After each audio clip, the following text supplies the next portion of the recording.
Hey everyone, my name's Grace. I'm an investor at Edison Partners. Megan, to kick things off, would love to hear the vision behind Franklin and what inspired you to start the company.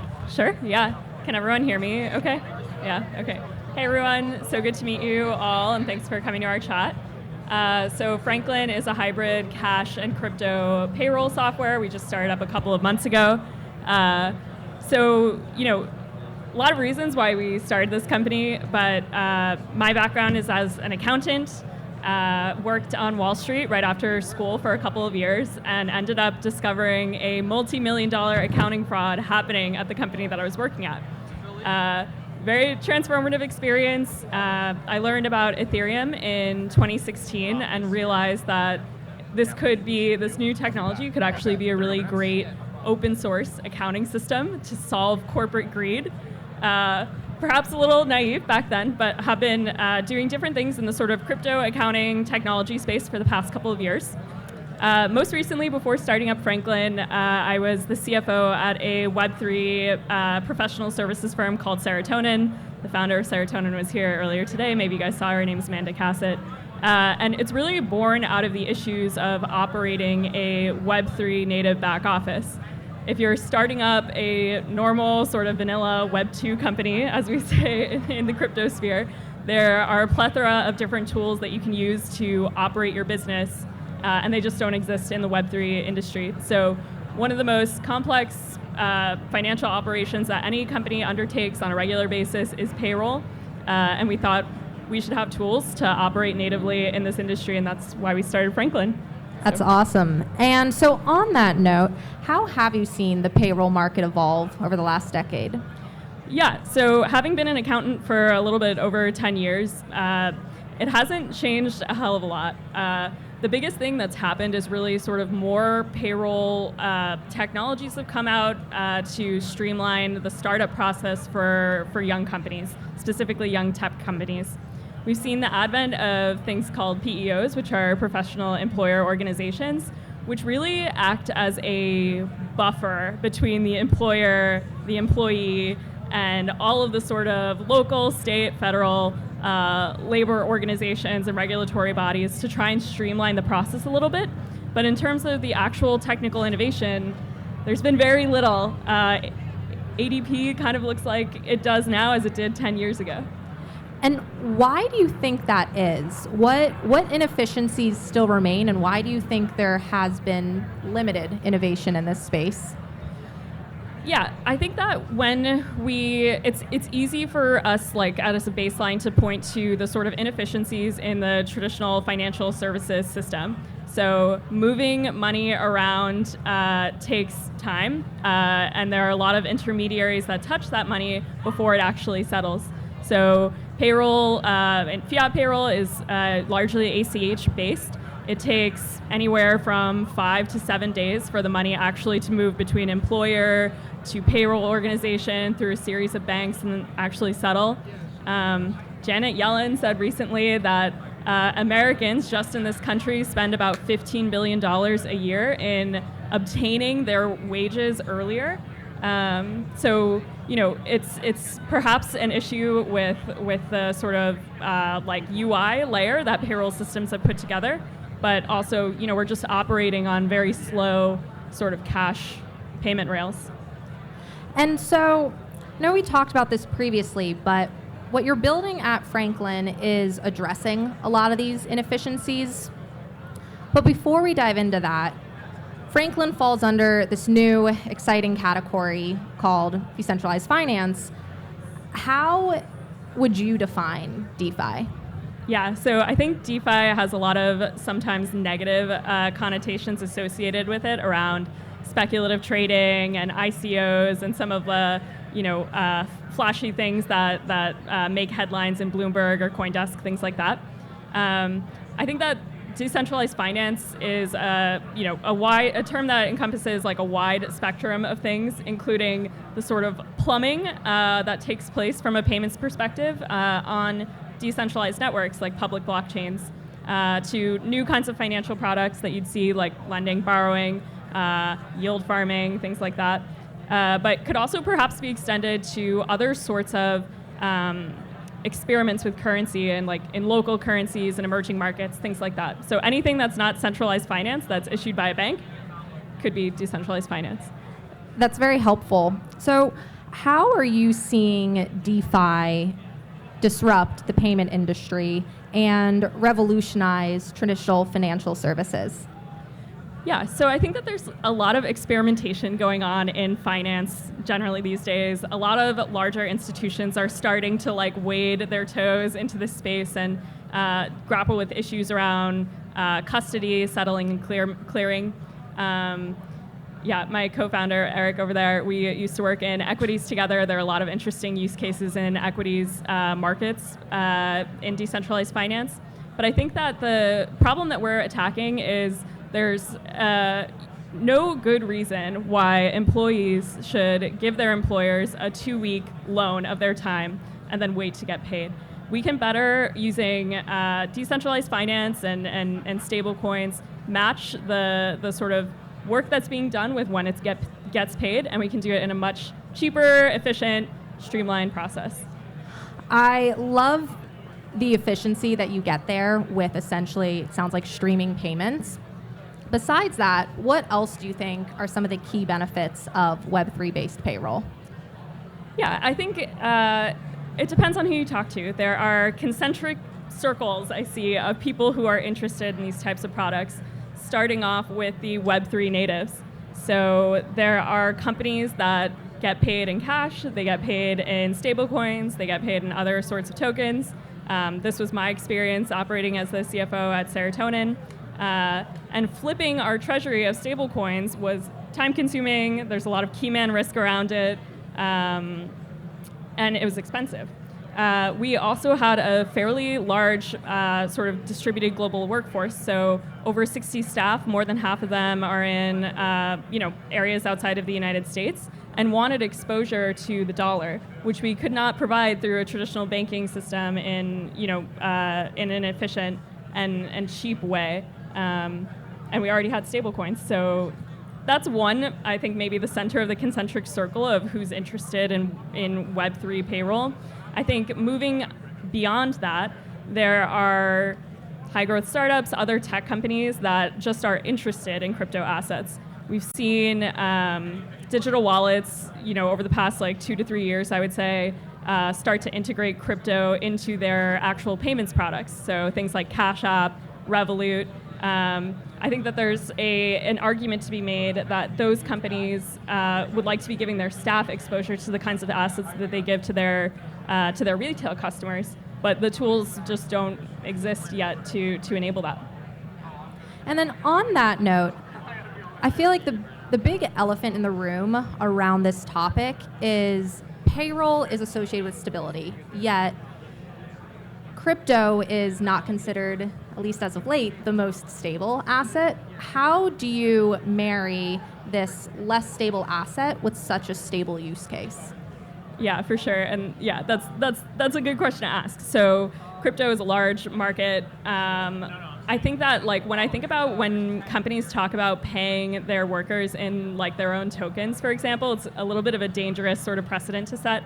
And there's actually history in the United States that we can look back to about this. So in the early 1900s, coal miners in Appalachia would pay their workers in their own company coupons, and those workers couldn't get out of that micro ecosystem or microeconomy there. And the United States actually came out with rules saying, okay, if you're an employer in the United States, you have to be paying your staff in a US equivalent currency. So crypto has an answer for this in the form of stablecoins, which are more and more being used to either power the infrastructure for payments products or just being used to transact in a sort of exchange for goods and services. So I think when we think about crypto payroll, it's not like, oh, let me pay you in whatever dog coin or NFT ape picture is hot right now. It's okay, we're touching cash, we're touching stable coins, and how can we speed that process up and make it a lot cheaper? What other regulatory change do you think we need to see to make this more of a common occurrence at companies? Yeah, so That's a really tough question. I think that there's a lot, and I would say this generally, having worked in traditional financial services as well. Money transmission licensing is a very sort of disparate experience. There are 50 state regulators plus a federal regulator, and those bodies are sometimes in contradiction with each other.